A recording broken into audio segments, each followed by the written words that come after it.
가도록 할게요. 가족 쪽에서는 가족 자체의 특징을 물어보는 문제도 나와요. 최근에 시대가 변화하면서 현대 가족이 옛날하고 다르게 어떻게 달라졌는가 요거를 물어보는 문제도 있지만 사실 이건 약간 마이너한 영역이라서 그건 일단 제껴 놓고요. 가족 치료 모델 이야기를 하도록 할게요. 가족 치료 모델은 우리가 6개의 모델을 알아야 된다라고 얘기했고 일단 암기는 전 다 구경했어요 해서 전략적, 다세대, 구조적, 경험적 요거 있잖아요. 전다, 구, 경. 얘네들의 특징은 가족 체계로 보는 거예요. 가족은 서로 긴밀하게 연결이 되어 영향을 주고받는 체계다. 그다음에 후기 모델은 구성해 이야기 해서 사회 구성주의라는 말이 시험에서 오답으로 딴 데 가서 붙는 경우 있잖아요. 그럼 바로 구성해 이야기를 떠올려야 돼요. 그래서 해결 중심과 이야기 치료만 거기에 해당한다. 그리고 우리가 앞에서 풀어봤던 것 중에 해결 중심은 강점, 관점에 영향을 받고 해결 중심은 탈이론 비규범이라고 이야기를 했고요. 그다음에 해결 중심은 현재와 미래를 강조하는 이 얘기가 나오면 실천 기술론에서 무조건 해결 중심 하나만 떠올리면 된다는 얘기를 앞에서 했었어요. 자, 그러면 다세대. 다세대 그냥 써 있는 순서대로 얘기를 할게요.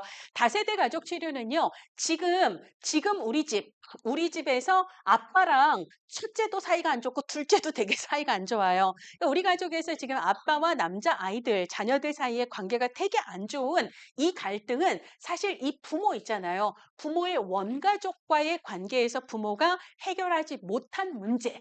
이게 결국은 연결이 되어 있다. 따라서 지금 우리 가족에서의 문제를 풀기 위해서는 부모의 부모 가족까지를 포함한 3세대 이상을 조망할 필요가 있다라고 얘기를 해요. 그래서 요렇게 얘기를 하죠. 가장 간단하게는 엄마 아빠가 그러니까 이게 아빠의 형제들이에요. 아빠와 엄마가 결혼을 해서 두 아들을 낳았어요. 근데 이 아빠가 되게 가부장적이고 장자 중심이라서 아들에게만 몰빵하는 거예요. 모든 지원을. 근데 둘째가 훨씬 더 똑똑한데 지원을 못 받아서 자신이 실패한 이유는 아빠가 형에게만 몰빵했기 때문이다. 아빠에 대한 원망 그리고 그 지원을 받고도 성취를 못한 형에 대한 원망과 바보 같다는 느낌 이런 거 있잖아요. 그래서 집이 너무 싫어서 보통은 그 문제를 부모와 직접 해결하지 못한 채 그 집과 연을 끊는 방식, 거리를 두기를 하는 거죠. 이걸 정서적 단절이라고 얘기를 해요. 이거는 문제를 해결한 게 아니라 그냥 거리두기를 하는 거죠. 멀리 대학을 가거나 일찍 결혼을 해버리거나 혹은 해외로 뭐 가버리거나 뭐 이런 것들 있잖아요.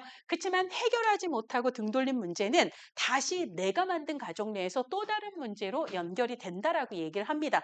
그래서 이 아빠가 결혼을 했는데 이상하게 큰아들이 미운 거예요. 그래서 우리도 보면 저 사람하고 특별한 관계가 없는데 이상하게 정이 안 가는 이상하게 미운 사람 있잖아요. 그런 게 있는 거예요. 내 큰아들이 이상하게 바보 같고 믿고 꼬라지가 너무 싫어요. 그리고 나는 자꾸 둘째한테 기대를 하게 되는 거예요. 근데 둘째는 그런 아빠가 또 너무 버거워요. 그리고 아빠는 나한테 내가 너처럼만 지원을 받았다면 너처럼 바보 같지는 않았을 텐데 넌 왜 그거밖에 못 해내느냐 압박이 너무 커요. 그래서 둘을 대하는 아빠의 태도가 또 너무 다르니까 이 두 형제 간에도 관계가 좋을 수가 없는 그렇게 해서 삼각관계가 이 부자들 사이의 삼각관계가 다시 연결이 돼서 이렇게 된다는 얘기죠. 이걸 얘기하는 걸 다세대 가족 치료라고 얘기를 해요. 그러니까 이 아빠가 큰아들과 보이는 이 갈등의 실체는 이 자기 형님과의 갈등을 풀어야 돼요. 그러니까 이 삼각관계도 있는 거거든요. 그러니까 죄 없이 얘를 삼각관계에 휘말리게 하지 말고 아빠가 자기 형과 풀지 못한 관계를 직접 해결할 수 있어야지만 그래야 내 아들과의 관계도 개선이 될 수 있다. 이것을 삼각관계를 해결하는 것 탈삼각화라고 얘기를 하는 거거든요. 자, 그래서 분화를 시키는 거예요. 그러니까 얘랑 얘는 다른 존재인데도 불구하고 마치 얘가 자기 큰형인 것처럼 대하는 이런 문제가 없어야 돼요. 이걸 분화해야 된다라고 얘기를 하는 거고요. 원가족이 중요하고 결국 가족 문제의 핵심은 분화를 하지 못해서다. 미분화의 결과다라고 얘기를 해요. 그리고 얘를 예대하듯 하는 거 서로 다른 존재인데 섞어버렸잖아. 이걸 퓨전이라고 얘기를 하고요. 퓨전을 융해 혹은 융합이라고 번역을 해요. 그러니까 덮어쓰기 하는 거예요. 분화를 못한 거. 그러니까 융해는 좋은 말은 아닙니다. 융해의 반대말, 융합의 반대말이 분화다라고 생각을 하시면 되고요. 그래서 그래서 이런 식으로 앞세대와의 문제 해결되지 않으면 다시 뒷세대로 또 다른 방식으로 연결이 된다라고 얘기를 해서 다세대에 걸쳐서 반복되는 패턴에 주목을 하는 거고요. 가장 핵심이 삼각관계예요. 자, 그래서 계획법은요. 이 삼각관계를 가계도를 그려가면서 확인을 하고 그래서 이 삼각관계 해결을 위해서 실제 누구랑 문제를 직접 해결해야 하는가. 그래서 삼각관계를 해체하는 시도를 하죠. 이걸 탈삼각화라고 얘기해요. 그래서 불이 나서 다세대 가구에 불이 나서 다세대가 다 탈까봐 걱정이 돼요. 다세대 탈까나 걱정이 돼요. 탈삼각화 가게도 나 입장 취하기라는 방법이 있어요. 나 입장 취하기는 좀 마이너한 방법이긴 한데요. 우리 시험에 언급이 된 적 있고 조금 이따 나올 거라서 나 입장 취하기예요. 여러 가지 방법이에요. 아버지, 저는 아버지의 아들입니다. 아버지 형님 아니고 뭐 이런 거 있잖아요. 이런 거 내 입장을 상대방을 비난하지 않으면서 내 입장을 명확하게 전달하는 이런 걸 얘기하는 거고요. 대표적인 인물은 정신과 의사였던 보웬이 있어요. 자, 이번에는 전략적 가족 치료를 가보도록 할게요. 자, 전략적이라고 하는 건 왜 전략이 되냐면 전략적 가족 치료자들은 처음에 이제 우리가 상담을 할 때 어떤 문제로 오셨어요? 라고 질문을 하잖아요. 그 다음에 두 번째 질문이 뭐냐면 그래서 그 문제를 해결하기 위해서 지금까지 어떤 노력을 해오셨나요? 라는 질문을 해요. 두 가지 이유가 있는데요. 전략적 가족 치료는 그 가족의 문제 혹은 증상을 효과적이고 효율적으로 해결할 수 있는 전략을 찾는 데 초점을 두어요. 그래서 어떤 노력을 해오셨어요? 이걸 묻는 이유는 그 방법들이 죄다 실패했기 때문에 온 거잖아요. 실패한 전략들을 빨리 확인을 해서 그거 아닌 다른 전략을 찾으려고 실패한 전략들을 물어보는 이유도 있고요. 이게 첫 번째 이유고 사실은 더 중요한 이유는 뭐냐면 두 번째 이유인데요. 보통 어떤 노력을 해오셨어요? 라고 물어보면 가족들이 보통 어떻게 대답을 하냐면 제가 예전에 중국인 후배랑 같이 집에 산 적이 있는데요. 제가 이제 지방가게 갔다가 왔더니 애가 막 울먹울먹 울면서 주인 아저씨가 뭐 무슨 문제 때문에 왔대요. 근데 이 친구가 한국어가 좀 서툴러가지고 못 알아들은 거예요. 아직 답답하잖아요. 같은 얘기를 더 큰 목소리를 했대요. 근데 자기는 못 듣는 게 아니라 그 말이 무슨 말인지 몰라서 못 알아들으니까 더 아저씨가 더 큰 소리로 얘기했대요.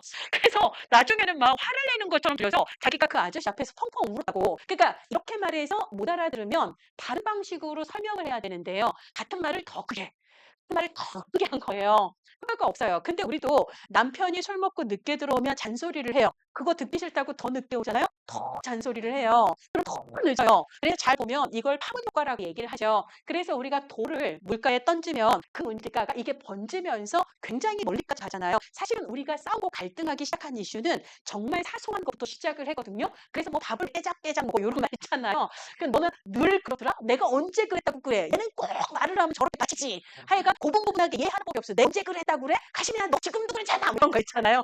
이러면서 계속 주거니 받거니 하는데 잘 보면 이렇게 했을 때 상대방이 달라지지 않으면 이건 효과 전략이거든요. 그럴 때 효과 있는 다른 전략을 찾아야 되는데 보통은 그걸 더 쓰는 거예요. 한 번 해서 말을 안 들으면 두 번 하는 거고요. 한 대에서 말을 안 들으면 두 대를 때리고 두 대가 말을 안 들으면 세 대를 때리고 이런 식으로 한다라는 거예요. 이걸 뭐라고 얘기를 하냐면 태계 관점에서는 상호작용을 되게 강조하는데요. 서로가 서로의 정적 피드백이 그래서 내가 잔소리를 했던 그 사람이 더 늦어요. 그러면 나의 잔소리는 내 행동을 더 가중시키는 피드백이 됐다라고 얘기를 하거든요. 그래서 제가 오늘 처음으로 이 옷을 입고 저는 이게 다섯 개가 있거든요.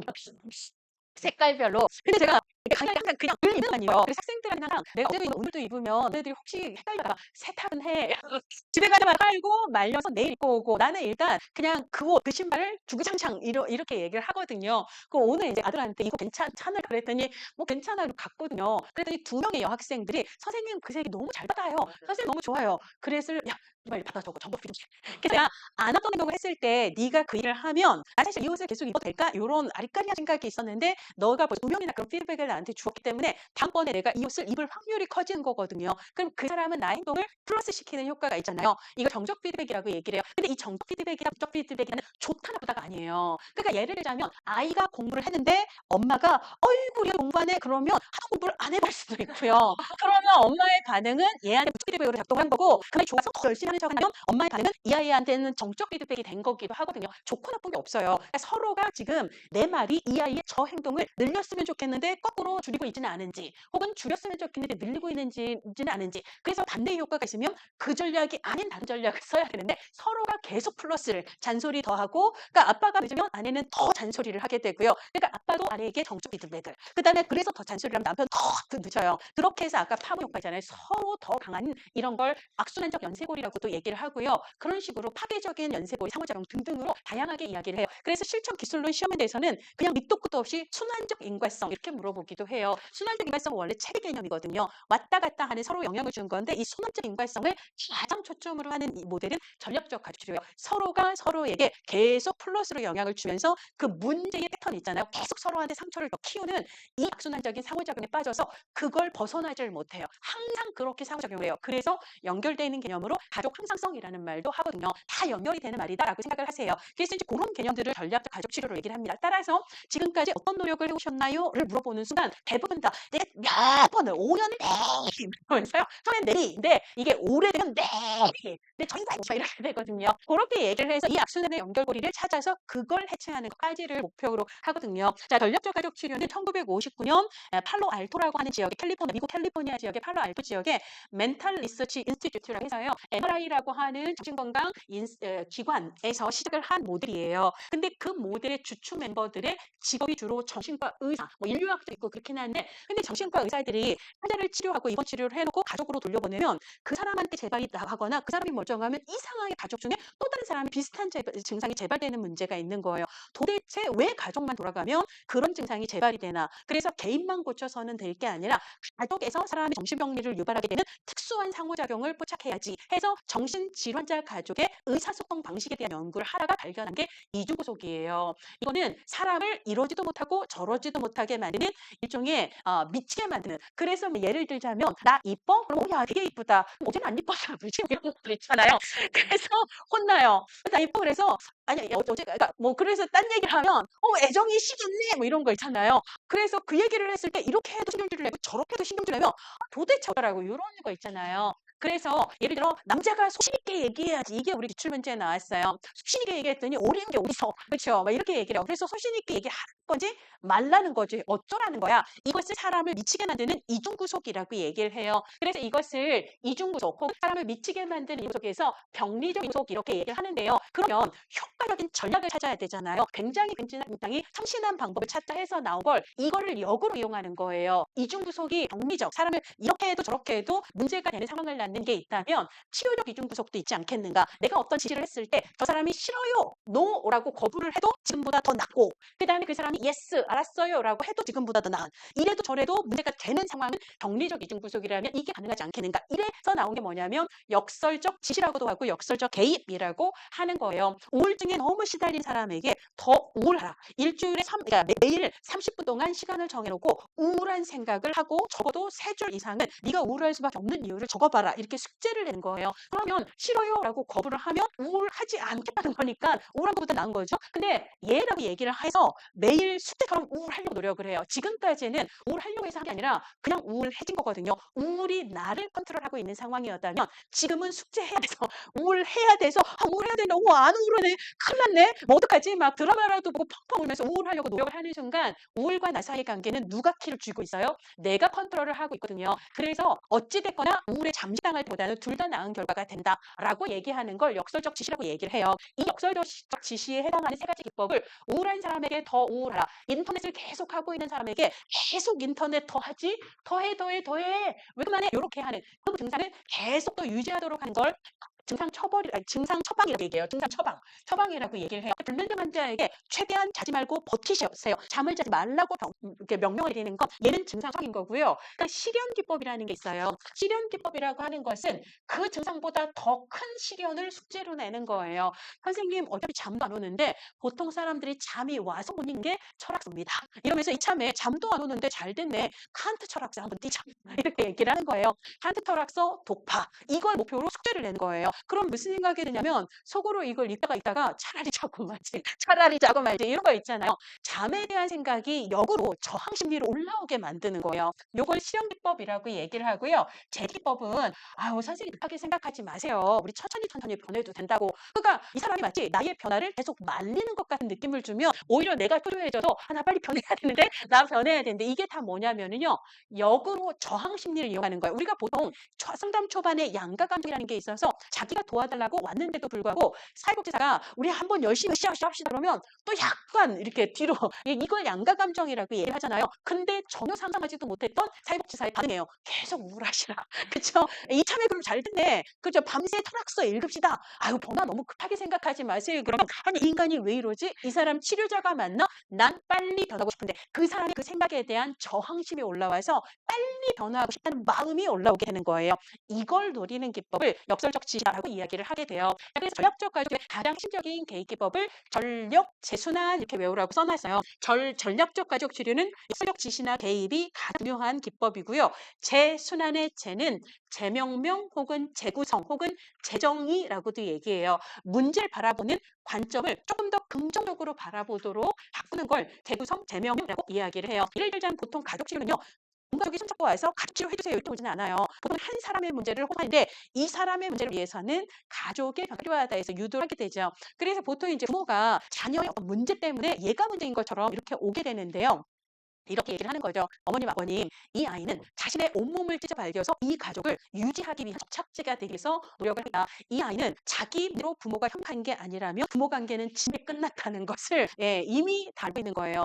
그럼에도 불구하고 부모가 헤어지지 못하는 이유가 내가 아직은 부모를 필요로 하는 문제를 계속 그러니까 아프거나 치료가 필요하거나 이런 것들 있잖아요. 부모가 언제나 같은 지점을 볼 이유가 자기밖에 없다라는 것을 근데 내가 부모가 그러지 않아도 너무 잘 살아. 그러면 이 가족이 끝날 것 같거든요. 그러니까 어머니, 아버님 이 아이가 자신을 삶을 망가뜨려서라도 가족을 이렇게 이어가기 위해서 온몸으로 가족을 지키기 위해서 애쓰지 않아도 되도록 그래서 조금 다른 방식으로 가족을 바꿔보자 뭐 이런 얘기를 할 수 있다는 거죠. 그러니까 지금까지는 이 아이를 왜 쟤는 왜 저러지 이런 식으로 봤는데요. 사실은 이 아이가 우리 가족을 유지하기 위해서 어떤 역할을 하고 있는지 실제로 전력적 가족 치료에서는 가족 내 증상은 특정의 역할과 기능을 합니다. 이게 어떤 기능인가 이런 것도 얘기를 하거든요. 그런 얘기예요. 그래서 문제를 바라보는 관점을 좀 다른 관점으로 바꿔주는 게 있는 거고요. 그다음에 순환 질문은 그냥 말 그대로 서로 돌아가면서 입장에 대해서 이야기를 하면서 서로의 입장과 그래서 서로 어떻게 상호작용하는지를 이해할 수 있도록 하는 그런 질문 기법을 얘기합니다. 자, 그다음에 역설적 개입 기법에는 아까 증상 처방, 실용 기법, 제지 기법 이렇게 얘기했는데요.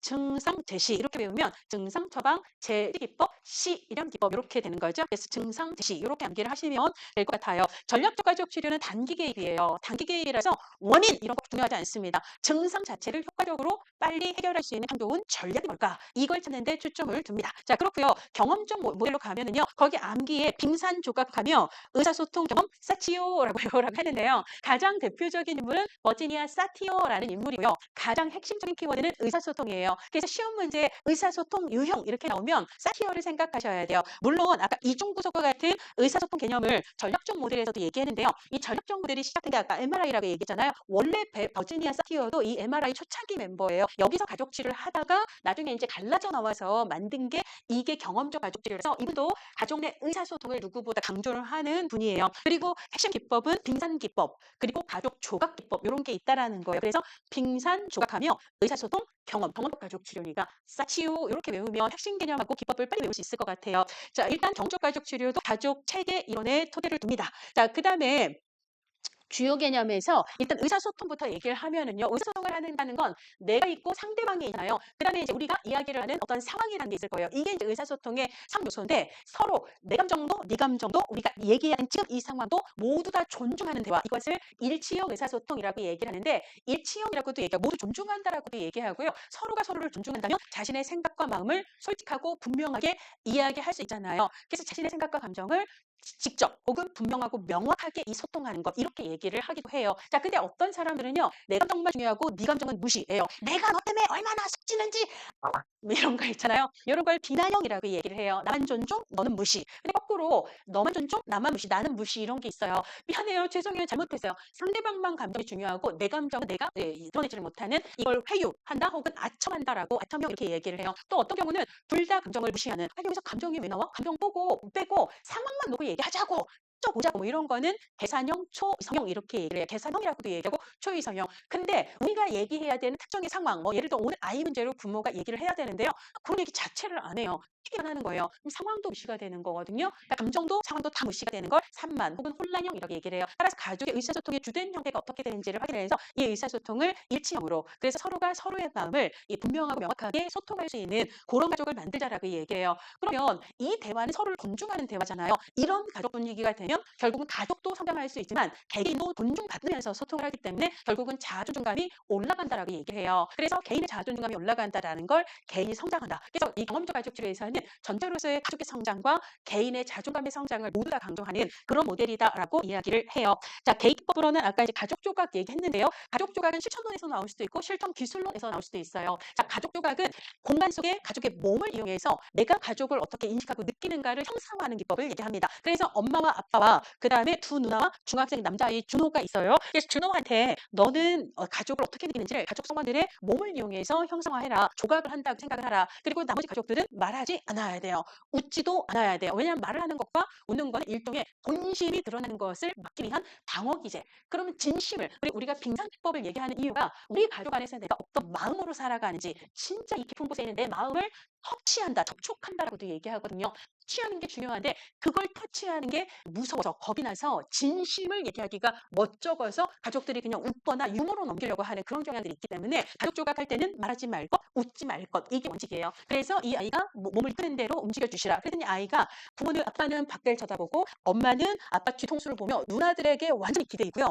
누나들은 엄마를 이렇게 지탱하고 있어요. 그러고 난 다음에 조각가 역할을 했던 중이 이 준호에게 그럼 너는 어디서 뭐라고 있니? 그럼 얘도 말없이 가서 구석에서 쭉 읽고 있어. 이게 이 아이가 느끼는 가족이에요. 그러면 이 형상만을 봐도 이 가족이 지금 어떤 상호작용을 하고 있고 어떤 마음인지를 알 수가 있죠. 그리고 가족의 규칙, 보이지 않는 규칙도 알 수 있어요. 지금 가족을 거의 신경 쓰지 않은 아빠에 대한 원망과 어려움을 엄마는 누구한테 기대고 있어요? 딸들한테 완전히 기대고 있기 때문에 여기서 딸들이 빠져나가는 순간 엄마가 쓰러져요. 그러니까 엄마를 지켜야만 해. 누나들한테는 보이지 않는 규칙이 있는 거거든요. 그래서 가족 조각하고 관련된 우리 기출 문제에서 가족 조각을 통해서 알 수 있는 건 가족의 정서적인 관계 당연히 알 수 있죠. 정서적 친밀감 당연히 알 수 있거든요. 그리고 가족적 규칙이 나와요. 이것도 맞는 얘기예요. 보이지 않는 가족 규칙 우리가 지켜야만 해. 여기서 우리가 빠져나가면 우리 엄마는 무너져 버려. 그러니까 우리는 나가면 안 돼. 이런 거 있잖아요. 그리고 저는 외로워요. 아무도 나에게 신경 쓰지 않아요. 이런 것들 있잖아요. 이런 걸 드러내게 하는 걸 가족 조각이라고 얘기를 하고요. 그다음에 내 마음, 진짜 내 마음을 솔직하게 얘기하려면 내가 이 가족 내에서 어떤 마음인지를 깨달아야 되는데 표면적으로 주고받는 대화와 행동 이면에 자기 마음조차도 자기가 깨닫지를 잘 못하는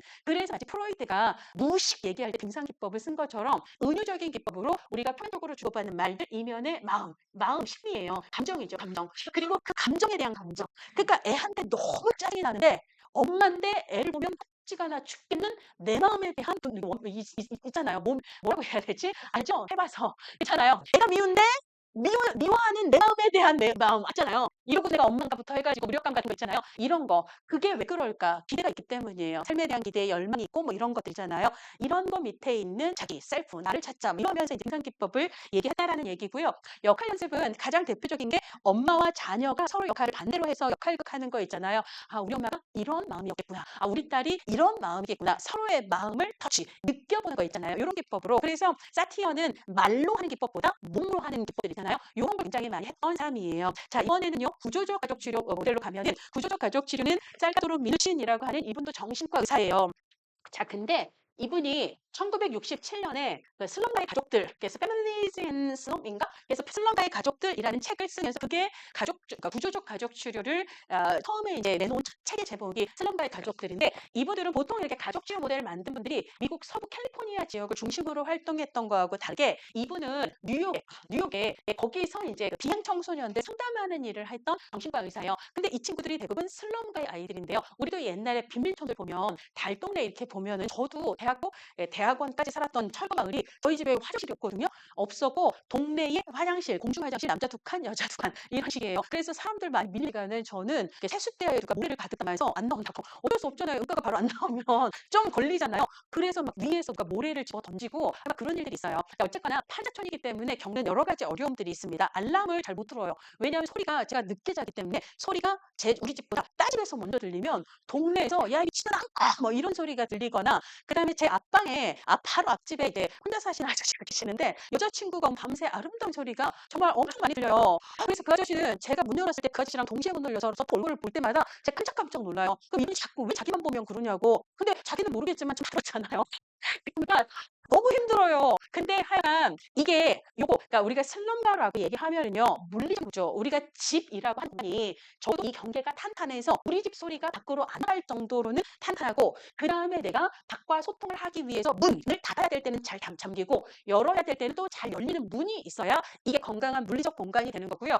그다음에 집이라는 공간에는 부모방, 자녀방, 화장실 뭐 이런 게 있잖아요. 근데 예를 들어 화장실에 기능을 해야 되는데 화장실에 벽이 없어요. 내가 똥 싸고 오줌 쌀 때 우리 가족들이 다 봐요. 냄새 난다고 해요. 그러면 똥이 제대로 안 나오잖아요. 그러니까 우리가 각각의 공간이 있는 것처럼 이걸 가족을 구성하는 하위 체계라고 얘기를 하고요. 각각의 하위 체계가 제 기능을 수행하려면 그것을 둘러싸고 있는 경계가 명확하면서도 그거 벽이 있어야 된다는 얘기예요. 명확하면서도 유연해야 돼요. 열 수도 있고 닫을 수도 있는. 그리고 열지도 못하고 닫지도 못하는 건 고장난 문이잖아요. 자, 그런 유연한 경계를 가지고 있어야 하위 체계가 각각의 기능을 한다는 거예요. 그다음에 이제 자녀가 결혼을 하면 자, 자녀 세대가 있고 부모 세대가 있고 부모 자녀 세대가 있잖아요. 결혼한 자녀와 그 부모 사이에는 적절한 경계가 있어야 돼요. 그래서 우리나라에서 1980년대 가장 인기가 많았던 가족 치료 모델이 이거거든요. 그때는 가족 상담의 제1 주제가 고부 갈등이어서 네, 그렇고요. 지금은 헤드로즈 모델을 많이 써요. 왜냐하면 고부 갈등보다 지금은 자녀 교육 문제, 자녀와의 갈등이 훨씬 더 큰 이슈가 돼가지고 흐름이 달라요. 그래서 결혼한 부모와 자녀 사이에 적절한 경계가 있어야 된다. 그래서 뭐라고 얘기하냐면 가족 간의 경계라고 하는 건 같은 층, 조부모는 부모들, 그러니까 조모와 부모, 그러니까 아빠, 할아버지와 할머니 사이에는 경계가 없어야 돼요. 예를 들어 우리가 안방에서 엄마와 아빠가 파티션을 놓고 넘어오면 죽여 이러면 안 되잖아요. 그러니까 같은 층을 공유하는 사람들 사이에는 경계가 없어야 돼요. 그리고 조부모와 부모 세대 사이에는 경계가 있어야 돼요.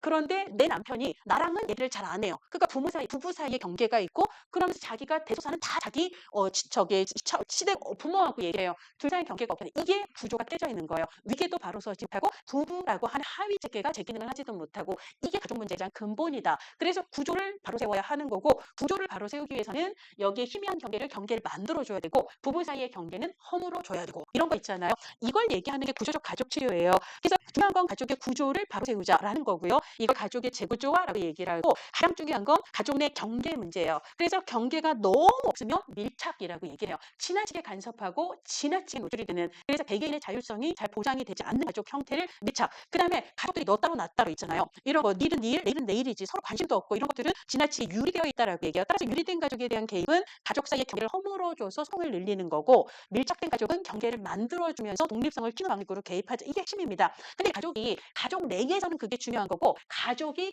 외부 있잖아요. 가족의 외부 환경과도 적절한 경계를 가져야 되는데 적절한 명확하면서도 소통이 가능한 유연성을 갖는 그런 가족을 개방적인 가족 체계다라고 얘기를 하고요. 외부와 우리 가족 사이에 경계가 너무 없어요. 남편 친구들이 밤낮 없이 아무 때나 막 와요.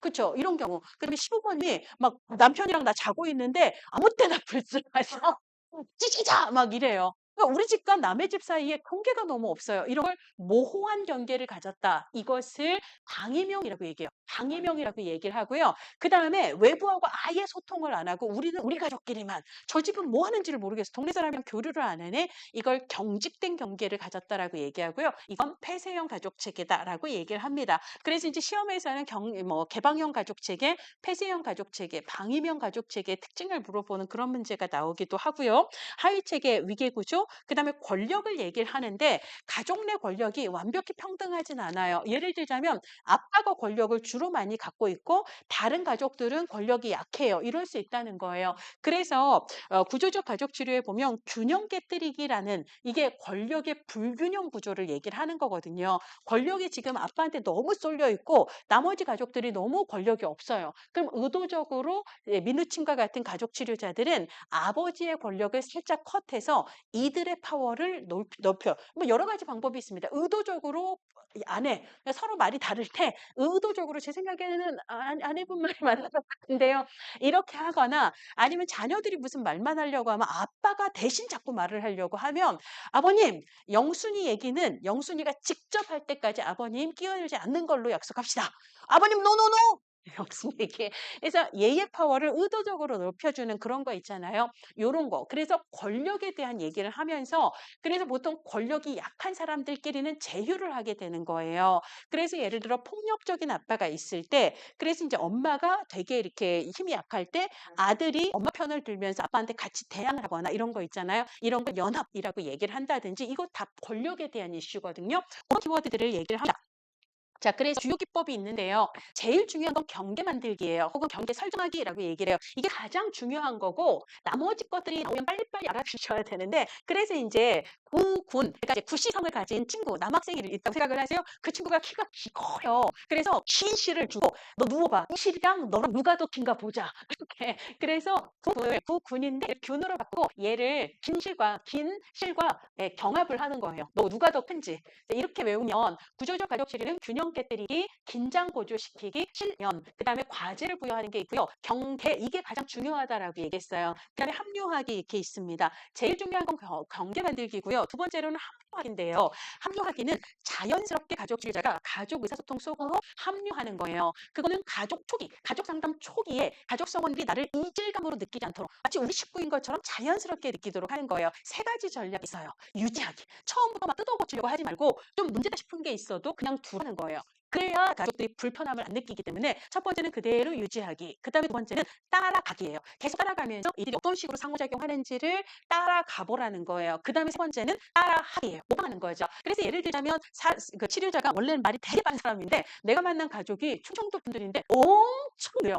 그러면 그분들하고 같은 속도로 얘기를 하는 거예요. 아, 그렇군요. 혹은 가족 자원들이 아버지의 눈치를 보면서 얘기하는 경향이 있다. 뜯어고치면 안 돼요. 그럴 때는 아버님, 제가 말을 좀 해도 되겠습니까? 라고 아빠에게 물어보고 말을 하는 식으로 있잖아요. 그 가족의 의사소통 방식을 나도 따르라는 거예요. 처음에는. 이걸 합류라고 이야기를 합니다. 자, 그래서 그런 얘기가 있고요. 그다음 균형 깨뜨리기 아까 말씀을 드렸습니다. 그다음에 뭐 공장 고조시키기는 이런 거예요. 아버지 잠깐만 이거는 그냥 가족이 원래 하던 평상시에 하던 의사소통을 이게 싹 시키는 거예요. 그러면 가족들은 이런 거잖아요. 그래서 이 긴장 고조시키는 사실 균형 깨뜨리기나 경계 만들기에 거의 세트로 딸리는 거라서 이거 자체를 아주 구분할 필요는 없어요. 자, 그다음에 해결 중심 모델하고 이야기 치료는 둘 다 사회 구성주의에 기초를 했다라고 얘기했고요. 해결 중심 모델은 강점 관점이에요. 예, 그래서 아까 문제보다는 그 사람이 갖고 있는 역량이나 예외적인 문제가 없는 상황, 여전히 잘하고 있는 거, 성공했던 거 이런 걸 찾아서 그걸 확대하는 방법을 쓴다라고 얘기를 합니다. 그다음에 변화는 언제나 일어나고 있다라고 생각을 해요. 매일이 그저 그런 날이라고 생각을 하지만 그렇지 않다라는 거예요. 그래서 저희 애가 꼬맹이 때 엄마 세상이 매일 변한다고 엄마가 얘기를 하는데 오늘이나 어제나 자기 생각이 똑같은 것 같은데 뭐가 변하는 거냐고 자기가 변하는 게 그래서 야 오늘 우리 낮에 서커스 봤잖아. 그날이 서커스 처음 본 날이거든요.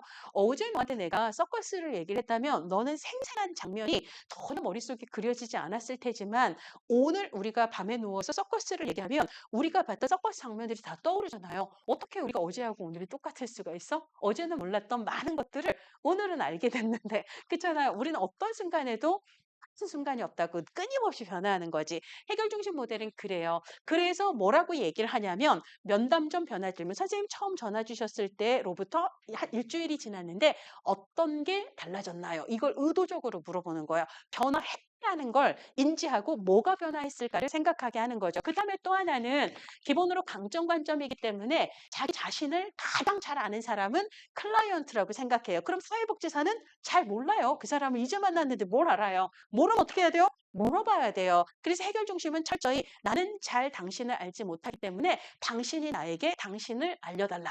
당신 안에 있는 빛나는 별들은 당신이 나한테 얘기를 해줘야 찾을 수 있는 거잖아요. 그러니까 당신의 이야기를 들려달라 해서 나는 뭘 하는 거죠? 모르니까 질문을 하는 거예요. 그래서 해결 중심 모델은 질문 기법이에요. 뭐가 달라졌나요? 막 문제를 얘기하면 그런 문제가 없었을 때 그럼에도 불구하고 행복했던 시절은 언제였나요? 이런 것들 있잖아요. 어떻게 그때는 그럴 수 있었죠? 뭐 이런 것들은 예외 질문이라고 얘기를 하는 거고요. 자, 그다음에 척도 질문은 당신이 나를 처음 찾아왔던 날을 0이라고 하고 당신이 원하는 해결의 상태 있잖아요. 이걸 10이라고 가정을 할 때 오늘은 몇 점 정도예요? 그러면 뭐 5점이요. 그럼 어떻게 얘기해야 돼요? 아유, 아직도 5점이나 나면 절대 아닙니다. 우리가 지금 뭐가 조금 더 달라지면 우리가 6점으로 향해 갈 수 있을까? 항상 미래를 향해 가는 거거든요. 선생님 지난주는 5점이라고 얘기하셨는데 이번 주는 몇 점 정도예요? 3점이요. 어머 어떻게 내려갔어요? 절대 그렇게 얘기하지 않습니다. 아 그렇군요. 선생님, 우리가 뭐가 여기서 다시 뭔가를 하면 우리 다시 원래 오점으로 다시 올라갈 수 있을까요? 우리는 항상 앞으로만 뒤로 후진하는 건 없어요. 그렇게 질문을 하는 거고요. 그다음에 기적 질문은 보통 클라이언트가 자신이 뭘 원하는지, 자신이 진짜 원하는 해결을 말하지 못하고 그게 마치 불가능한 일인 것처럼 꿈도 꾸지 못하는 경우가 있어요. 그럴 때 아예 꿈을 꾸게 만드는 거예요. 그러니까 기적이 일어나서 불가능한 모든 것들이 가능해지는, 그래서 네가 진짜 원하는 문제가 다 해결되는 상태가 됐다라고 가정을 하자. 네가 오늘 밤에 자는 동안. 그래서 오늘 아침에 눈을 떠서 뭔가를 보면서 어머, 기적이 일어났네? 그럼 뭘 보고 알게 될까? 제가 상담했던 친구한테 물어봤을 때는 중학교 때 돌아가셨던 엄마가 일어나서 엄마가 저를 깨워요. 불가능한 일이 일어난 거거든요. 그리고 엄마가 만들어주는 챙겨주는 아침밥을 먹어요. 스토리가 거기서부터 시작해요. 그래서 계속해서 자기가 꿈꾸는 진짜 원하는 해결이 뭔지에 대해서 얘기를 하는 이런 걸 기적 질문이라고 얘기를 하고요. 그래서 이제 그다음에 오늘 네가 이렇게 상상해본 기적들 중에 네가 만들 수도 있을 것 같은 기적을 하나만 찾아보자. 그래서 그 친구가 얘기했던 건 아빠의 구두가 깨끗해요. 이게 있었거든요.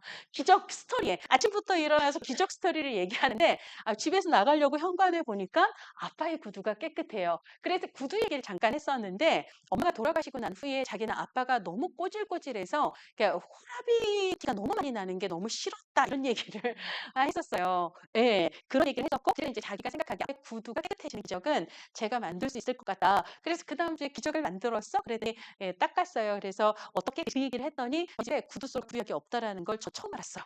그래서 어떻게 해서 그걸 샀고요.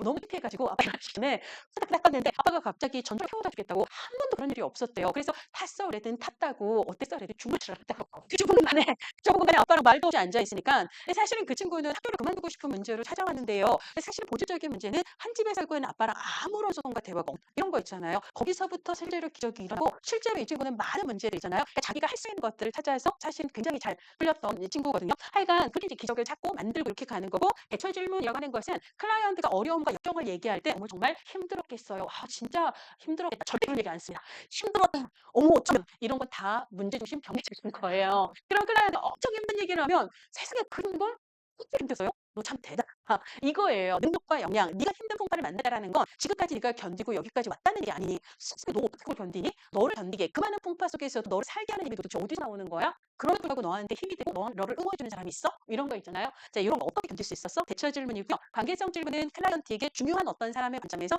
자기 상황을 바라보게 하는 거예요. 당신의 자녀를 내가 만나서 언제가 엄마랑 가장 행복했던 날들이에요? 엄마랑 가장 행복했던 순간을 물어본다면 네 자녀는 나한테 뭐라고 얘기할 것 같니? 그 다음에 돌아가신 너의 부모가 지금 네가 하는 얘기를 만약에 옆에서 듣고 계셨다면 부모님은 너에게 어떻게 말해주셨을까? 이런 거 있잖아요. 그래서 내가 사랑하는 사람들의 관점에서 나를 바라보고 생각하게 하는 이런 기법을 얘기합니다. 자, 그렇고요. 그 다음에 이야기 가족 치료는요. 두 개만 생각하면 돼요. 구성의 이야기에서 사회 구성주의의 영향을 받았다는 거. 대표적인 기법은 외제화라고도 얘기하고 외형화라고도 얘기하는 건데 우리가 영어 문장 이형식, 이형식, 삼형식 이런 것만 들어도 언제적 얘기를 쉽잖아요. 이제 그래서 그거 이형식 문장이 뭐냐면 주어와 동사와 보어의 관계예요. I am a boy잖아요. 나는 소년이다. 우리 이렇게 배웠잖아요. 이런 관계예요. 자, 근데 I am a boy도 그렇고 I am depressed, I am sad 있잖아요. 그래서 나는 우울하다. 나는 바보다. 이런 거 있잖아요. 나는 뭐하다, 아프다 이런 거 있잖아요. 사실은 이거 우울하거나 내가 진짜 바보 같고 내가 되게 막 아프고 이런 거 있잖아요. 이게 보통 내가 호소하는 문제인데 클라이언트는 나는 뭐뭐하다 이런 식으로 문제와 나를 등가적인 관계로 표현한다는 거예요. 그래서 이야기 치료는요. 스토리를 바꾼 거예요. 이야기를. 내 삶의 이야기를 어떤 방식으로 바꾸냐면 나와 우울은 같은 존재 아니에요. 그렇죠? 그래서 나로부터 문제를 떨어뜨려 놓는 거예요. 대체로 바꾸는 거예요. 우울한 생각이 자꾸 나를 흔들어요. 이렇게 얘기하는 거예요. 얘가 나를 자꾸 흔들어요. 근데 그럼 너가 그걸 원했니? 아니, 저는 그럼 걔가 자꾸 너를 흔드는 의도가 뭘까? 그래서 보통 아이들하고 할 때 되게 재밌어요. 뭐냐면 예를 들어 애들이 자꾸 밤에 실수를 해요. 야뇨증 이런 거 있잖아요. 실수를 해요. 그러면 걔의 이름을 붙이는 거. 그럼 아이들은 막 불청객, 나쁜 놈 이러거든요. 훨씬 더 전적인 대화가 돼요. 그놈이 어제도 찾아왔어? 너를 공격했어? 이렇게 되는 거예요. 어제도 찾아왔어요. 전냐? 그랬어요. 그래서 걔가 계속 찾아와서 나를 집요하게 무너뜨리는 이유는 걔는 아마 얘가 완전히 막 뭐가 되도록 망가질 때까지 끊임없이 공격을 할 의도인가 봐요. 너는 걔의 의도에 그대로 넘어갈 생각이 있어? 아니 절저요. 그럼 내가 그렇게 악독하면 우리도 악독하게 되면 맞서 싸워 승리를 해야 되겠네? 이런 식으로 가는 거예요. 문제와 내가 다 같은 존재가 아니라 걔는 나랑 엄연히 다른 존재고 내가 걔를 아니에요. 걔가 날 지금 귀찮게 하고 있잖아요. 내가 걔를 어떻게 할 건가? 예요. 그냥 걔를 친구 생각해 버릴까? 이것도 괜찮아요. 뭐 그러니까 안 싸우고 차라리 그래 어서 와 이러고 내가 오늘은 한번 싸줄게 싸다 그래 뭐 이런 거 있잖아요. 이런 식으로 하든지 스토리를 바꾸는 거예요. 그렇게 이걸 외제야. 그래서 이거를 새로운 대안적인 이야기를 써간다라고 얘기해. 이건 어떤 느낌이냐면 내 삶이 그렇게 흘러갈 갔어요. 그래서 우리는 우리 삶의 액터, 배우이기도 하지만 작가이기도 하잖아요. 근데 마치 누군가가 써놓은 운명이라는 이름의 작가가 쓴 비극의 주인공처럼, 그렇죠? 그래서 마치 나는 그 사람의 대본대로 움직인 배우일 뿐처럼 자기 삶을 얘기하는 경향이 있는데 그렇지 않다는 거예요. 제가 느끼는 이야기 지류는 배우이기 이전에 라이터, 작가가 되자. 내 삶의 이야기를 내가 스스로 써가자. 내가 원하는 삶의 스토리로 뭐 이런 느낌이 들어서 되게 재밌는 치료인 것 같아요. 자, 그다음에 이제 집단 가죠. 집단 사회복지 실천에서 집단의 치료적 우리가 왜 한 사람 1대1 상담이 아니라 여러 사람 함께 모여서 집단 이걸 하는가 해서 시험 문제 제일 많이 나온 건 보편성이에요. 그러니까 나만 힘든 줄 알았더니 비슷한 사람이 모여놓고 하소 얘기를 들어보니까 나보다 곡조리는 쓰는 사람 많고요. 이런 한술 쉬는 사람이 나말고도 많이 있는데 위로를 받는 거예요. 그렇죠? 그 외에 실존적 요인, 다른 거는 뭐 읽으면 알 테지만 실존적 요인이라는 것은 결국 그럼에도 불구하고 내 삶에 대한 궁극적인 책임은 나 자신에게 있다는 걸 집단 경험을 통해서 깨닫게 되는 그런 거가 있다는 거고요. 그다음 1차 가족 집단의 교정적 재현이라고 하는 것은 우리가 가족에는 부모가 형제가 있잖아요. 거기서 예를 들어 우리가 좀 좋지 않은 경험을 했어도 집단에서는 리더가 있고 집단 성원들이 있는데 리더가 마치 부모의 역할을, 집단 성원들이 마치 형제의 역할을, 그래서 가족에서 경험하지 못했던 이런 따뜻한 경험들을 하면 그게 이제 가족에서 받은 어떤 그런 상처들 이런 것들을 치유하는 그런 효과도 있다라고 이야기를 합니다. 나머지는 뭐 읽어보면 알 것 같고요. 집단 역동은 두 사람 이상이 모여서 만들어내는 여러 가지 것들을 얘기를 해요. 집단 역동은 아까도 얘기했듯이 좋은 방향으로 갈 수 있지만 나쁜 방향으로 갈 수 있거든요. 그러니까 그 자체가 좋다 나쁘다 이렇게 얘기할 수 없어요. 예를 들자면 긴장과 갈등은 집단에 부정적 영향을 주기 때문에 집단 지도자는 긴장과 갈등이 발생하지 않게 해야 돼. 이건 틀리는 얘기예요. 긴장과 갈등을 해결하는 과정에서 더 성장할 수도 있기 때문에 그 자체가 나쁘다라고 얘기할 수는 없어요. 자, 그래서 이 역동에 해당하는 건 집단의 역동. 그럼 이제 개개인들의 목적과 집단의 목적이 서로 갖고 안 갖고 이런 것들이 또 역동의 요소가 되기도 하고요. 함께 모여서 우리 집단 내에서 한 얘기는 밖에 나가서는 서로 노코멘트 하기 이런 약속을 할 수 있는 거고 이게 두 범위 되는 거고요. 집단 우리끼리 뭔가 상호작용하면서 우리들 특유의 뭔가 이렇게 패턴을 만들어가는 걸 문화라고 얘기를 하죠. 그다음에 응집력, 긴장, 갈등 이런 건 다 있고요. 그다음에 이제 집단의 유형은 과업 집단이라고 하는 것은 아까 팀 회의를 위해서, 자문 회의를 위해서, 이 사회를 위해서, 우리 얘기를 하기 위해서가 아니라 우리가 해결해야 될 외부적인 어떤 일이 있어서 모이는 건 과업 집단이에요. 근데 우리 관심사, 우리의 목적을 위해서 나 혼자 하는 것보다 여럿이 같이 하는 게 좋을 것 같아서 모이는 걸 트리트먼트 그룹이라고 해서 얘를 치료 집단이라고 얘기를 하거든요. 그럼 우리가 어떤 목적으로 모이는가? 지지가 필요할 때요. 그럼 지지가 왜 필요해요? 힘들어서요. 왜 힘들어요? 삶의 위기가 닥쳤기 때문에 이거를 위기라고도 얘기하고요. 스트레스 상황에서 이렇게 표현을 하기도 해요. 그래서 위기라는 단어, 스트레스 상황 이거 나오면 지지 생각해야 해요. 그래서 어떻게 해야 될지 잘 모르겠어요. 어떻게 뭘 대처해야 될지 모르겠어요. 그래서 우리가 지지 집단의 키워드는 스트레스 상황, 위기 상황 혹은 대처. 그리고 지지 필요한 거죠. 예상하지 못한 부모의 이혼이라든지 갑자기 우리 애가 암이래 뭐 이런 것들 있잖아요. 내 삶에서 상상하지 못했던 위기가 닥쳤으면 어떻게 해야 될지 모르겠어요. 요럴 때 지지가 되는 거고 그다음에 교육 집단. 지금 우리 교육인데요. 교육을 위해서 같이 보는데 지금 우리는 소통하고 있어요. 쉬는 시간에 소통을 하긴 하지만 실제 교육 시간에는 찍소리 안 하고 있잖아요. 그러니까 얘는 집단 성원들 사이에 자기 개방 정도, 자기 노출의 정도는 가장 낮은 수준이다라고 보면 되고요. 그다음에 요거 어디 가서 딴 데서는 경험을 공유하지 않은 사람들하고는 쉽게 말하기가 힘든데 여기서는 비슷한 위기에 처한 사람들이 모이기 때문에 여기서는 터놓고 얘기할 수 있어요. 그래서 자기 개방이나 노출의 정도는 지지 집단이 높다라고 보시면 되는 거고요. 그다음에 이제 대비되는 게 성장 집단하고 그다음에 여기서의 치료는 얘는 트리트먼트고 얘는 세라피예요. 이걸 치유라고도 번역을 하는데 일단 치유가 필요한 것은 증상이나 문제나 병리나 부적응이 있어서 그 문제를 그야말로 치료하기 위한 목적으로 그럼 누가 주도해요? 전문가 역할을 하는 사회복지사 혹은 집단 지도자가 이 사람들을 끌고 나가는 역할을 하는 거죠. 자, 근데 성장 집단은 무슨 문제가 있어서가 아니라 더 잘 살기 위해서예요. 나 자신을 더 잘 이해하기 위해서. 그다음에 나랑 부부, 내 남편이나 내 아내가 특별히 문제가 있는 게 아니라 우리가 더 깊은 만남을 형성하기 위해서 혹은 내가 가치관을 어렴풋이 알긴 하지만 나의 가치관을 보다 더 명료하게 이해하기 위해서 내가 앞으로의 삶을 미리미리 잘 대비하고 설계해서 앞으로의 노년기를 건강하고 잘 살아나가기 위해서 이런 거 있잖아요. 이런 걸 우리가 성장 집단이라고 이야기를 해요. 그 다음에 사회화 집단은 우리가 이제 뭐 장기 복역이라든지 장기 입소라든지 해서 사회와 많이 동떨어져 있다가 다시 이제 사회로 나왔는데 그 사이에 사회가 많이 달라져서 어떻게 사회생활을 해야 되는지 사회적 스킬이잖아요. 사회 훈련 집단 같은 거 이런 것들이 이제 사회화 집단이다라고 생각을 하시면 되겠습니다. 자, 그 다음에 자녀 집단은 이제 끼리끼리 스스로 운영하는 그런 걸 얘기를 하는 거고요. 집단 실천 모델은 시간을 시간이 집단 실천 모델은 사회적 목표 모델, 상호작용 모델, 치료 모델 이렇게 구성이 되는데요. 말 그대로 목표 모델은 사회적인 목표를 위해요. 개인적인 목표가 아니에요. 여러분 무슨 말이냐면 우리 함께 모여서 우리 지역 사회를 위해 방범대원 활동 같이 해요. 우리 지역 사회를 위해 청소년 유해 환경 감시단 활동 같이 할 사람 모여라. 그럼 우리 얘기를 하려고 모이는 게 아니라 우리 지역 사회를 위해 우리가 함께 모여서 뭔가를 하자. 이걸 사회적 목표 모델이라고 얘기해요. 왜? 민주 시민이니까. 사회를 위한 책임감이 있으니까. 그래서 민주, 시민, 사회적 책임 이런 거 나오면 얘는 다 사회적 목표 모델이에요. 이때 사회복지사가 해야 되는 일은 인플루언서, 영어에는 인플루언서라고 쓰거든요. 이거를 영향력을 끼치는 자. 아, 우리 지역의 환경 문제가 참 심각하다. 아, 우리 지역에 뭐 예를 들자면 쓰레기 분리수거가 너무 안 돼 있어서 이거 좀 지역 운동이 좀 필요한데 이런 거 사람들 가슴에 불 지피는 거잖아요.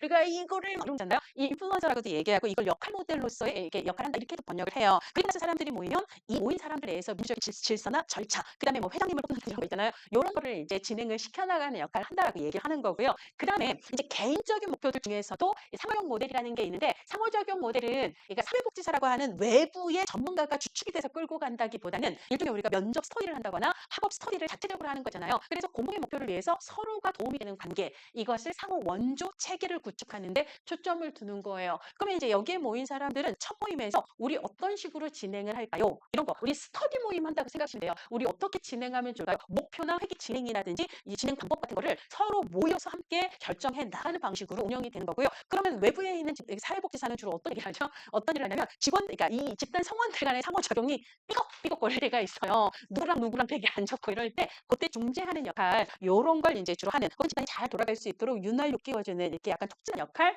요런 정도를 한다고 얘기를 하고요. 그다음에 마지막 치료 모델은 아까 치료 집단하고 비슷해요. 전문가로서 내가 예를 들어 우울증 뭐 인지 치료 전문이에요. 그럼 우울증 환자들을 위한 우울증 치료를 위한 집단 프로그램을 만들 수 있죠. 그러면 집단을 어떻게 끌고 가고 어떻게 회기 진행을 할지는 누가 결정을 해요? 전문가인 치료자가 사전에 다 결정을 하는 거예요. 그리고 이 집단에 어떤 사람들이 사용이 좋을지에 대한 스크리닝, 선별 준호, 이 전문가가 미리 다 정해서 예를 들어 관련 기관의 의뢰를 받는다든지 상담을 통해서 결정을 한다든지 해서 어떤 목적으로 언제부터 언제까지 어떤 진행 방식으로 누구를 대상으로 할지를 사전에 전문가가 다 정한 후에 거기에 맞춰서 진행이 되는 걸 이걸 치료 모델이라고 얘기를 해요. 그러니까 얘는 전문가 역할 혹은 전문가로서의 변화 매개자 역할을 이제 지도자가 하게 된다 이렇게 얘기를 합니다. 자, 그다음에 집단의 발달 단계가 있는데요.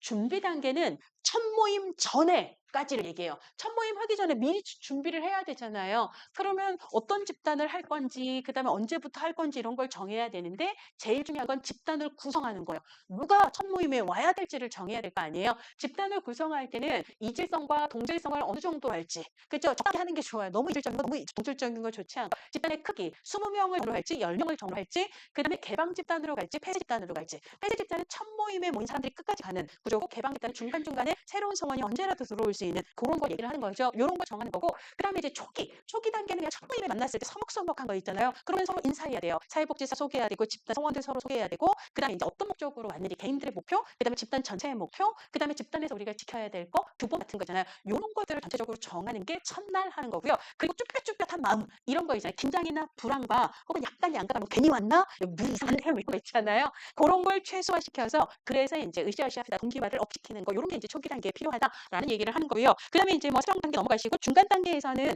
가장 중요한 건 집단이 진행이 되면서 각 성원들이 각자 자기 목표로 왔을 거 아니에요. 집단의 목표와 개개인들의 목표가 잘 달성이 될 수 있도록 촉진하고 돕는 역할이 가장 중요한데, 근데 집단이 진행되는데도 팔짱을 끼고 특별히 이렇게 딴지 걸거나 이런 분들이 있으면 이분한테도 문제지만 전체 집단에 문제가 되거든요. 그럴 때 계속해서 저항적인 이런 패턴을 보이는 분들은 조금 더 적극적이게, 그럴 때는 차라리 1대1 상담으로 돌리거나 그렇게 해야 되는 적극적 조치가 필요하다는 얘기를 하고 있습니다. 그런 얘기고요. 자, 문제를 휘리릭 한번 풀어보도록 할게요. 네, 문제를 휘리릭. 자, 뭐 41번, 42번, 43번은 일주일인데 한번 그래 볼게요. 41번 가족 어떻게 달라지나? 가족이 다양해지고요. 저출산 시대 무자녀 부부 증가죠. 그다음에 화가족 의미가 약화가 됐고요. 그다음에 단독 가구는 가구 유형이 아니에요? 아니죠. 굉장히 중요한 가구 범주 중에 하나. 예전에 4번은 그냥 어거지로 만든 오답 같아요. 자, 그다음에 42번 생태 체계 관점에서 보는 가족에 관한 설명으로 옳지 않은 것은 항상성이라고 하는 것. 체계 관점의 상상성은 뭐예요? 개방 체계의 특징입니다. 개방 체계가 외부와 상호작용을 하다 보면 원래 나의 구조가 외부와의 상호작용에서 흔들흔들 변형이 있지만 결국은 원래대로 돌아오는 거. 그렇죠? 그래서 지속적이고 안정적으로 기존 구조를 유지하려고 하는 경향을 항상성이라고 얘기를 해요. 그러니까 1번은 맞는 얘기겠죠? 자, 그다음에 2번. 그러니까 뭐 살짝 다이어트 로 살짝 왔다 갔다 하지만 알죠? 평균은 그대로 유지하는 거. 그런 걸 얘기해요. 자, 그다음에 2번 경직된 경계예요. 경직된 경계는 아까 가족이 외부와의 관계에서 경직됐다라는 건 폐해형 가족 체계를 얘기를 했고요. 폐해형 가족 체계는 외부와 교류를 잘 하지 않는 가족을 얘기하잖아요. 다수의 복지 서비스를 이용하는 건 그죠? 왕래를 한다라는 거니까 2번이 틀린 거죠. 하위 체계는 가족 구성원의 경계를 가지고 있습니다.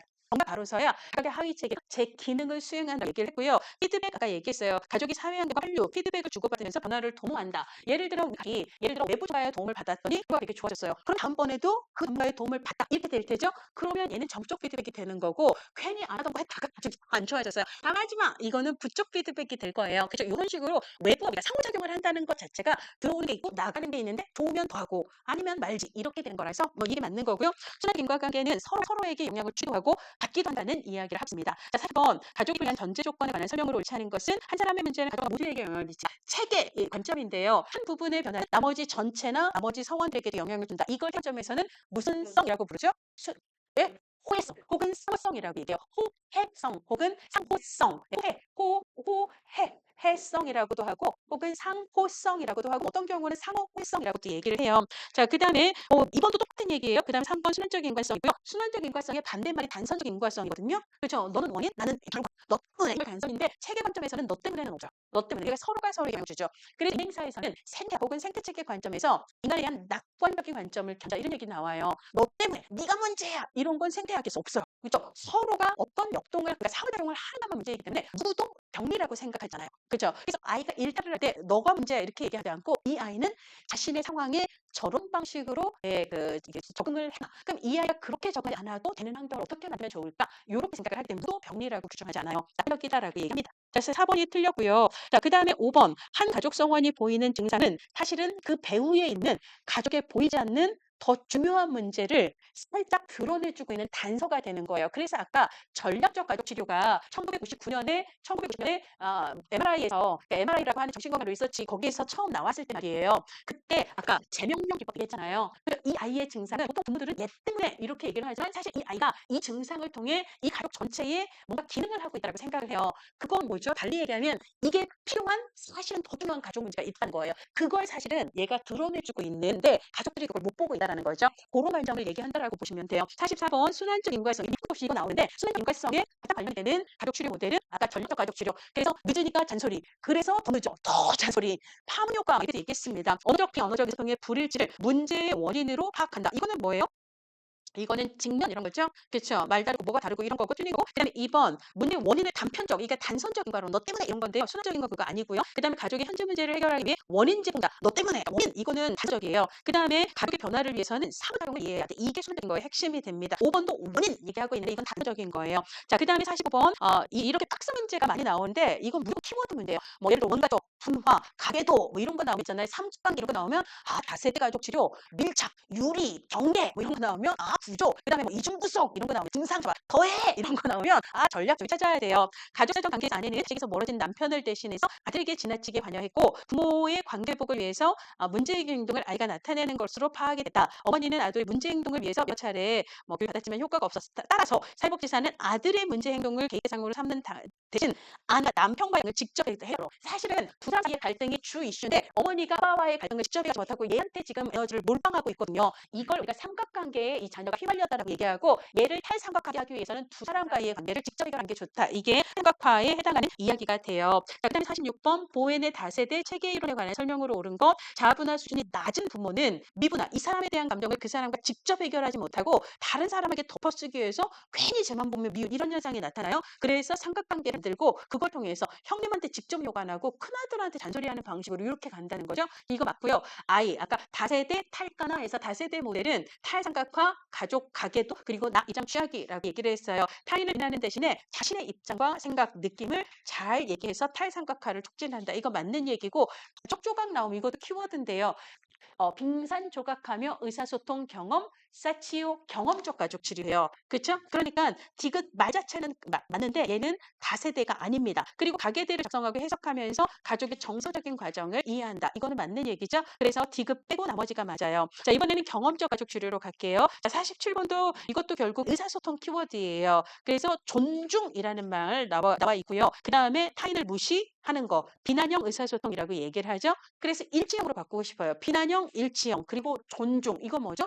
예, 이거는 빙산 조각하며 의사소통 경험 사치오예요. 그래서 이 경험적 가족 치료는 의사소통, 서로 존중하냐, 무시하냐. 그래서 자아존중감, 성장 얘기하잖아요. 그래서 3번이 답이고요. 사티어의 의사소통 가족 치료 모델이라고도 얘기하는데 옳지 않은 것은 자존감 향상, 그다음에 빙상기법, 내 마음속을 들여다보기 위해서 빙상기법 사용하고요. 효과적인 의사소통을 위해 솔직하게 표현한다. 그러니까 직접적이고 명확하게 내 마음을 표현하는 거, 그리고 상대방의 마음에 대해서도 존중하는 거 필요하다라고 얘기했고요. 가장 기능적인 건 뭐죠? 서로를 존중하는 일치형 의사소통이에요. 회유형은 상대방 마음만 존중하고 내 마음 무시하는 거라 이거 역기능적인 겁니다. 4번이 틀렸고요. 정서적 경험과 가족 체계에 대한 이중적 특점이 뭐냐면 이게 아까 전다구경과고요. 전다, 구 모두 다 가족 체계 관점을 두잖아요. 근데 그중에서 이 경험적 가족 치료 체계 관점에 토대를 두지만 나머지 세 개하고 얘가 좀 다르게 얘네들은 전체로서의 가족이 어떤 식의 역동을 나타내고 있는가에 초점을 두지 개개인에게 초점을 별로 안 두거든요. 그런데 얘는 전체로서의 가족 체계뿐만 아니라 그 가족을 살아가는 개인들의 마음에 초점을 둔다는 얘기예요. 이것을 여기서는 뭐라고 표현했냐면 우리가 우리 가족 안에서 어떤 마음으로 살아가는가 정서적 경험, 이게 개개인의 정서적 경험뿐만 아니라 그리고 전체로서 서로 연결이 된 가족 체계도 함께 강조한다. 이게 경험적 가족 치료의 다른 특징이라고 얘기를 하고 있습니다. 자, 그다음에 여유가 있으면 사실 문제를 풀면서 이 말들이 지금 무슨 의미가 있는지 조금 이해를 하면 공부가 좀 쉬울 텐데 그렇죠? 조금 아쉽죠. 사실 사티의 의사소통 내용과 그 내용의 연결이 옳지 않은 것은 X형은 네 마음만 존중, 내 마음 무시예요. 그다음에 일치형은 서로 다 존중하는 거요. 비난형은 네 마음 무시, 내 마음 존중이고요. 삼한형은 다 무시예요. 다 무시. 그다음에 포이성형은 여기서 감정이 왜 나와? 이렇게 있잖아요. 써놓고 얘기해. 상황만 존중이에요. 그래서 총형이 틀렸죠? 예, 그렇게 찾으시면 되고요. 50번 봅시다. 당신이 그 일에 대해서 그렇게 생각하고 섭섭해한 걸 알겠소. 즉, 네 마음 존중했다는 거예요. 자, 당신이랑 충분히 이해가 가는데 그 상황 속에 내가 그렇게 행동하게 된 이와 감정에 대해서 있는 그대로 직접적으로 얘기하겠다. 그러니까 내 감도 이야기하겠다. 네 감정도 얘기하겠다잖아요. 이 상황에 대해. 그래서 상황과 네 감정, 내 감정을 다 존중하는 거라서 이런 걸 일치형이라고 이야기를 합니다. 자, 그 다음에 전략적 가족치료 넘어요. 자, 51번 아들에게 가족회의에서는 소신이 얘기해 해놓고 소신이 얘기했더니 어린 놈 시끼가 가만히 있어. 이렇게 얘기하는 거야 말라는 거야. 이거 뭐라고 그러죠? 이중구에서 혹은 병립 이중구에서 얘기를 하죠. 자, 그 다음에 52번 부부싸움하는 그래서 이혼할까 말까 생각하는데 주 이틀 정해서 부부싸움 계속 하라고 숙제를 해요. 이거 뭐죠? 뭔 저런 거. 부부싸움이 문제라는데 계속 싸우래요. 이상한 지시를 하는 거죠. 이걸 역설적 지시라고 하고 역설적 지시에는 증상 제시, 증상 처방 제지 기법, 실현 기법인데 지금 얘는 우울한 사람에게 우울하라라고 얘기하는 거잖아요. 이건 증상 처방이 되는 거죠. 그래서 답은 증상 처방이 될 수도 있고 역설적 지시가 있다면 그게 될 수도 있고요. 혹은 치료적 이중구속이라면 그게 답일 수도 있어요. 그 원리를 이용한 거라서 자, 53번 비슷합니다. 계속 게임만 하는 애한테 더해. 왜 게임 더해? 이 증상 처방이에요. 계속하라고. 예, 증상 처방 내지는 역설적 지시가 되는 거고요. 자, 그다음에 이거는 말씀을 드려야 되겠다. 그 52번에 실연 있잖아요. 1번에. 그 뭐죠? 국은 긴실과 합입니다. 긴실과 구조적 가족 치료. 아, 근시연.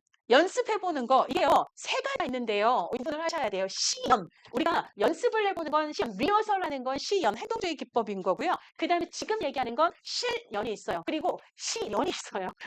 그쵸? 얘는요, 리허설이에요. 연습, 실전 전에 연습을 실전처럼 해보는 거고요. 실연이라는 건 국은 긴 실과 경합해가고 구조적 가족 치료의 그 긴 실에서 실연인데요. 실제로 여기서 한번 연기를 해보는 거예요. 예를 들자면 상담을 할 때 선생님 말도 마세요. 지난주에 학교 선생님한테 애 문제 때문에 전화를 받고 있었잖아요. 그리고 남편은 다 제 탓이라고 하고 자기는 뭐 그러면 자녀 문제 그 문제에 대해서 지금 여기서 두 분이서 한번 대화를 해보시라. 그래서 왜냐하면 지금 봐야 판단이거든요. 그렇죠? 그럼 바로 개입 들어가는 거예요. 뭐 아내가 무슨 말만 하려고 남편이 자꾸 끊는다. 그러면 아버님 잠깐만. 그래서 어머니 다 말씀하실 때까지 기다리세요. 이런 식으로 개입을 하는 거거든요. 여기서 직접 한번 해봐라. 이걸 얘기하는 거고 시련은 아까 한 철학책을 읽어볼까요? 이런 거 있잖아요. 증상제 시에서 역설적 기법의 한 유형으로 그 사람이 호소하는 문제보다 더 어려운 문제를 숙제를 주는 거예요. 예를 들자면 이게 시험에 나왔던가 시어머니와의 갈등으로 시어머니에 대한 미움과 분노 이런 것들 있잖아요. 호소하는 이게 원책에 나왔는데 그래서 시어머니에 대한 미움과 분노가 올라올 때마다 백화점에서 500만 원짜리 책 가방을 사서 시어머니한테 선물로 주기 숙제를 내는 거예요.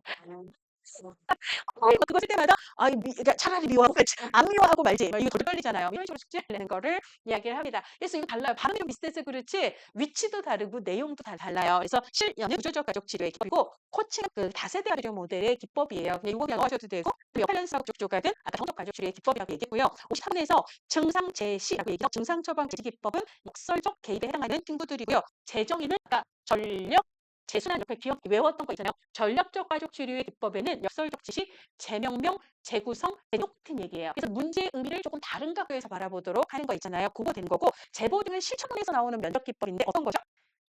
재보증은 그렇지 자신감을 불러일으켜 주는 거예요. 어떤 클라이언트가 자신감 없어 할 때, 혹은 뭔가 결정을 내려놓고, 혹은 뭔가를 선택을 해놓고 확신을 하지 못할 때, 불확실해 할 때, 잘 될 거야라고 내가 신뢰를 너랑 잘해낼 거야 이렇게 신뢰를 주는 기법을 얘기를 하는 거고요. 합류는 공윤, 빈실과 경에서 구조적 가족 치료에서 자연스럽게 합류하기 위해 그대로 시키면서 따라가면서 따라하라고 얘기를 했습니다. 자, 54번 보시면은요. 경로 분가한 민수는 부모의 지나친 간섭에 시달렸는데 사회복지사가 밑에 보면 어떤 숙제를 내냐면 사사건건 부모한테 어머니, 제가요 지금 중국집에 왔는데 뭘 먹어야 될지 모르겠어요. 뭐 먹을까요? 어머니, 화장실에 왔는데 오른쪽 왼쪽 두 판이 나와 있는데 어떻게 들어갈까요? 뭐 이런 거잖아요. 그래서 부모한테 계속 하게 만드는 이거 그 증상을 더 혹은 오히려 더하게 만드는 건 증상 처방 내지는 역설적 지시라고 이야기를 했습니다. 여기서는 답이 4번이 있는 거고요. 자, 실험 균형 깨기, 경계 만들기는 다 구조적 가족 치료의 기법이고 문제 외연어 는 이야기 가족 치료의 기법이라고 얘기해서요.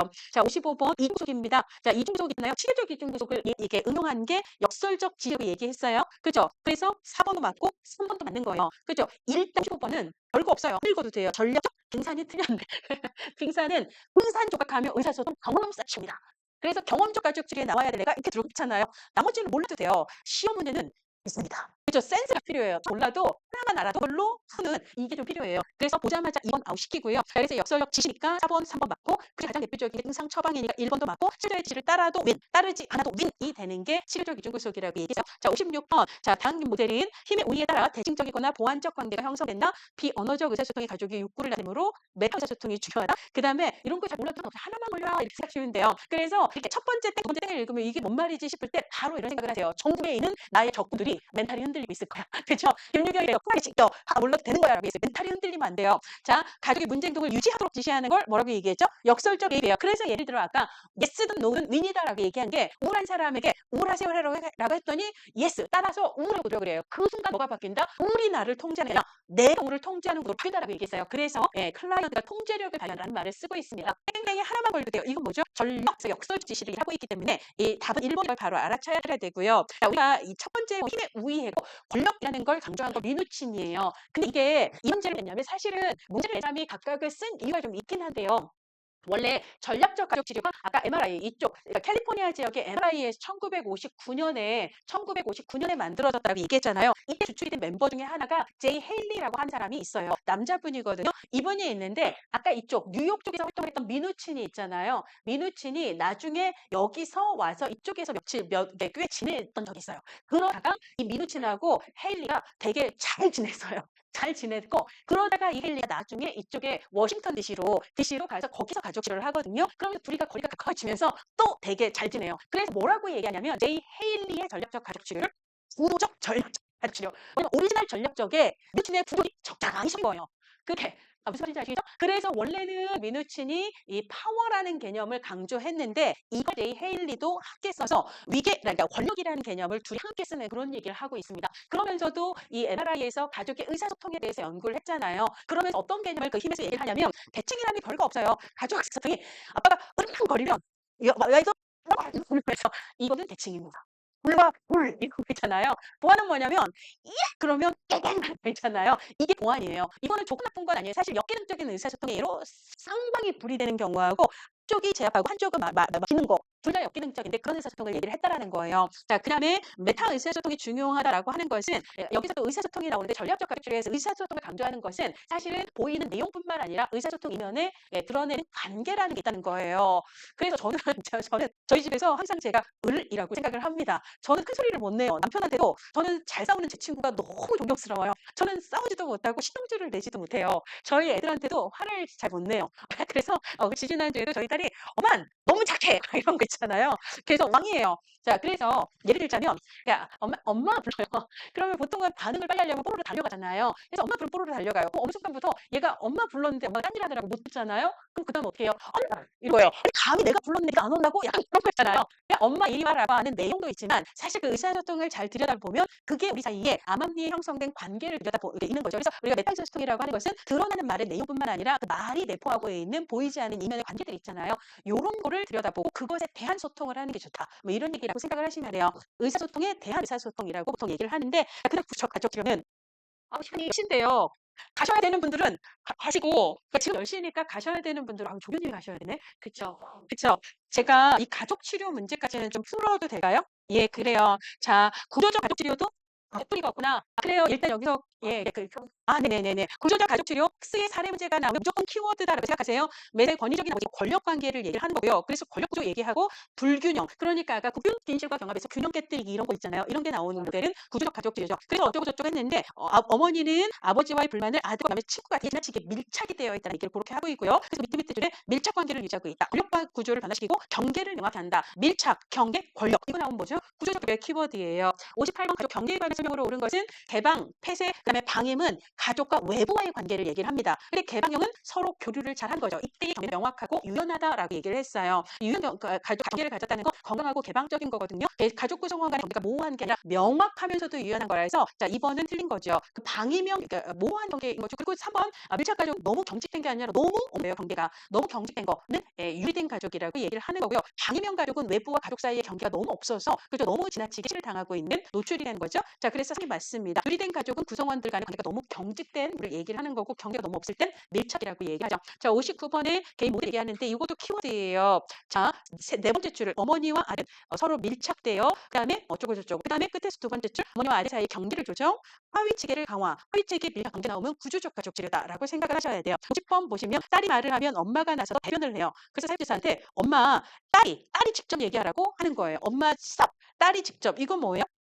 엄마와 딸 사이에도 경계가 필요해요. 아까 얘기했듯이 위계, 부부 사이에는 경계가 없어야 되지만 아무리 부부라고 해도 자녀와 부모 사이에서는 경계가 필요하거든요. 경계 만들기라고 볼 수도 있고요. 이거는 균형 깨뜨리기라고도 볼 수 있어요. 엄마가 대변한다는 건 엄마가 더 많은 힘을 쥐고 있다는 거잖아요. 그러니까 만약에 이 자리에 경계 만들기가 없고 균형 깨뜨리기가 있었다면 엄마 힘을 좀 주고 아이가 스스로 할 수 있는 힘을 내는 균형 깨뜨리기라고 해도 상관없고요. 긴장 고조시키기라고 해도 돼요. 원래 우리 집은 엄마가 얘기했었거든요. 그러니까 어머니 이러는 거가 그래서 가족의 원래 상호작용을 시킴으로써 약간 긴장을 하는 그런 거라서 다 연결이 되어 있다라고 생각을 하시면 돼요. 자, 그다음에 7번 합류하지 않는 것은 자연스럽게 가족이 합류함으로써 이질감이 되지 않는 거예요. 이거 초기 형성하고 관련이 되는 거고 따라하는 거, 그다음에 상호작용을 이해하는 거. 그렇지만 초장부터 막 바꾸려고 하는 건 아니다라고 얘기했어요. 그러니까 재구성하는 건 해당되지 않고요. 편안한 분위기를 형성하는 건 맞겠죠? 자, 그다음에 62번입니다. 자, 클라이언트가 저희 딸은 제 말 안 들어요. 저희 남편이 뭐든 다 해거든요. 남편 말만 들어요. 그래서 부상으로 번지거든요. 그랬더니 아버지가 아이를 대신해서 다 해주시는군요. 어머니는 그 사이에 소외된다고 느끼시는 거고요. 자, 이건 뭐예요? 아빠와 어머니 사이에 경계가 있고 보이지 않는 그다음에 아버지와 자녀 사이에 경계가 있어야 되는데 경계가 너무 없다는 얘기를 하고 있습니다. 자녀가 싫어할 수 있도록 아버지는 기다려주라. 그러니까 아버지와 자녀 사이에도 경계는 좀 필요하다. 그리고 아버지는 엄마랑 함께 팀워크를 이뤄라. 이렇게 얘기를 하는데요. 이것도 결국은 가족 내부의 경계를 조정하는 거라고 보시면 돼요. 자, 그다음에 현실 모델에 관한 설명으로 아까 탈이론 비규범이 맞다고 얘기했고요. 변화는 늘 일어나. 우리는 변화를 피할 수 없습니다. 그다음에 현재와 미래 지향, 그다음에 협동. 아까 강정관점은 협동 중요하다고 얘기했고요. 회복기사는 질문이라고 얘기했습니다. 63번 기억 지켜야 되고 니는 맞다라고 얘기를 했고요. 그다음에 이건 아까 얘기했습니다. 그다음에 65번 가시면 자, 이것도 아까 얘기했고요. 66번 보시면 66번도 했습니다. 자, 그다음에 67번 해결적 모델의 목표 설정 원칙 설명을 옳지 않은 것은 이것도 이 현실 모델을 만든 분이 드세이저하고 김인수 우리 임인수 버그라고도 얘기하고 원래 한국 분이 미국 시민권자이긴 하지만 그렇거든요. 부부예요. 근데 이 두 부부도 원래 MRI 중이에요. 그러니까 전략적 가족 치료 이쪽에서 가족 치료를 하다가 두 분이서 이 해결 중심을 이제 단기 가족 치료 계획으로 이걸 만든 거거든요. 자, 근데 이 원래 MRI에서 표방한 게 미니멀라이제이션이에요. 미니멀한 거, 큰 작은 거 있잖아요. 이걸 강조를 해요. 작은 것부터. 그래서 아까 기적 질문 예로 저희 학생한테 기적 얘기하라고 했을 때 네가 만들 수 있는 기적을 한번 찾아보자 했을 때 사실은 나는 돌아가신 엄마가 살아오시고 이런 많은 것들을 얘기했지만 자기가 만들 수 있는 아주 작은 기적부터 출발을 하거든요. 그래서 아주 작은 변화에서 시작하는 걸 원래 MRI 전략적 가족 치료가 중시해요. 그래서 원래 거기 출신이었던 드세이저하고 김인수 선생님도 해결 중심 모델을 만들면서 미니멀리즘 있잖아요. 미니멀라이제이션 이걸 되게 강조해요. 아주 작은 것부터 시작하라. 그게 굉장히 중요하다. 그래서 깜깜한 하늘의 별 하나부터 시작을 하는 거예요. 그걸 조금씩 키워나가면 굉장히 큰 변화가 있을 수 있다고 얘기를 합니다. 클라이언트의 중요한 거, 작은 거, 그다음에 목표는 시작점이에요. 그게 끝이 아니라 내가 진짜 바라는 게. 그래서 처음부터 어떻게 물어보냐면 보통 상담자들은 어떤 문제로 오셨어요? 라고 물어보는데 절대 중심은 그런 거 안 물어봐요. 문제 중심이 아니거든요. 그러면 처음에 뭐라고 물어보냐면 초장부터 무엇이 달라지면 여기 오기 잘했구나. 그러니까 초장부터 네가 바라는 진짜 목표가 뭐냐? 이거부터 물어봐요. 그럼 그걸 만들기 위해 우리가 어떤 걸 하면 좋을지 이렇게 가는 거거든요. 목표에서부터 시작을 하는 그런 개념을 얘기를 하는 거고요. 있는 것에 관심을 두나요? 없는 것을 이제 그게 관심을 두나요? 있는 거 이미 잘하고 있는 거라서 4번이 틀리는 거고요. 목표 수행은 그냥 애초에 어려운 거라고 생각을 해요. 저도 삶은 어차피 힘든 거. 예, 저는 바람 필 일도 없는 게 어차피 이 남편 벗어나 딴 남편 만나봐야 그거 다 그래요. 그리고 우리 학생들한테도 지금은 지금의 고난 여기 벗어나면 천국일 것 같지 그다음부터는 새로운 지옥 열려 이런 거거든요. 절대로 내일은 오늘보다 나을 거라고 생각하지 마. 그냥 내일은 더 힘들 거라고 생각하면 오늘은 내 남은 생에 가장 그래도 살만한 날이라고 생각을 할 수 있고요. 내일은 생각보다 괜찮네라는 느낌을 가질 수 있는데 기대를 하는 순간 기대가 높으면 높을수록 이게 떨어지잖아요. 그렇게 된다라는 그래서 기본 해결 중심도요. 기본으로 목표 수행은 애초에 어려운 것 요렇게 생각을 한다는 얘기예요. 그다음에 68번 질문 기법의 이해인데요. 자, 예비 질문 문제를 얘기할 때 문제가 없어 내가 언제냐 이걸 물어보는 거 1번 받고 그다음에 대처 질문은 세상에 그런 걸 어떻게 견뎌내셨나 이런 느낌이에요. 근데 어떻게 대처해야 될까 이거야. 자, 그래서 2번이 틀린 거고요. 3, 4, 5번 읽어보시면 되고 69번도 같은 계열의 문제라서 이거 읽어보시면 테스트입니다. 자, 1번은 척도 질문, 그다음에 3번 기적 질문, 그다음에 4번은 대처 질문, 5번은 5번